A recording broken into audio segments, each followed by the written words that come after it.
Thanks to this policy of cover-up and secrecy, the evidence becoming public was just the peak of the iceberg. One of the films released from the Blue Book archives was taken on April 15, 1967, from a Coast Guard helicopter at Catalina Island off the coast of California. Another one is the footage shot in 1956 in the state of Utah, showing two discs passing a boulder at an incredible speed, here again in slow motion.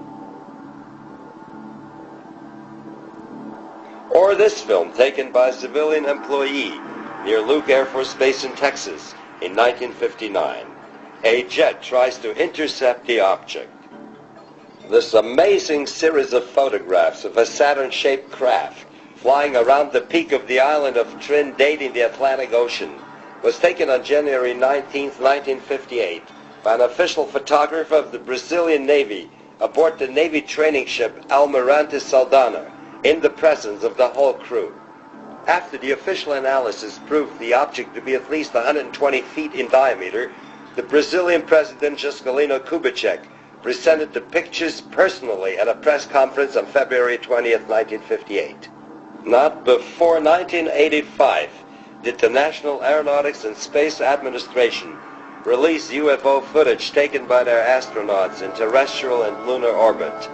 This film was taken in 1956 by astronaut James McDivitt aboard Gemini 4, one day before he photographed the cylindrical UFO in Earth's orbit, one day before the historic landing on the moon on July 20, 1969. The Apollo 11 crew filmed these two luminous objects in lunar orbit. On an Apollo 12 film, a bright object flies about the lunar surface at great speed.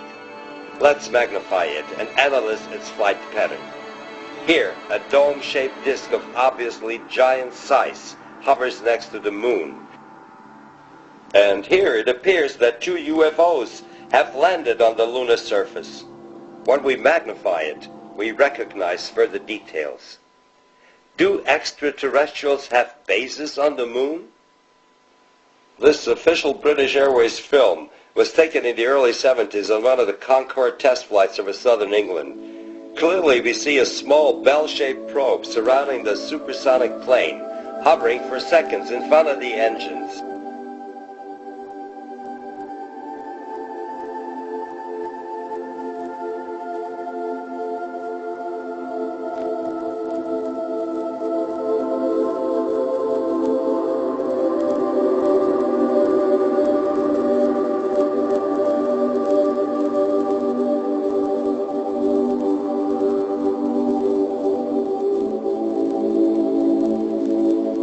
Also, in the once Soviet Union, the UFOs created much attention.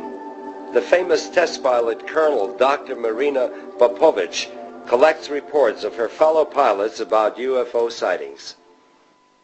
There are many examples. I got hundreds of letters from our pilots. Altogether I know about 4,000 of such reports. I received one letter from Yatkin, one of our test pilots, and I met with him. He flew one of our MiG-19 jet interceptors when he had a strange encounter. He had just reached an altitude of 15,000 feet when he had the impression that his aircraft collided with something and started to spin. The MiG-19 is a very strong aircraft. The pilot went further down and tried to win altitude, but again he was pressured down. He tried it a third time when he saw a beam, a silverish beam, coming from a large object, and he realized it was a UFO. He turned around, flying a circle, and went in for landing. He was very emotional after that. We can just assume how much UFO evidence is being held back from the public, but we get quite a good impression when we study the latest events on the Caribbean island of Puerto Rico.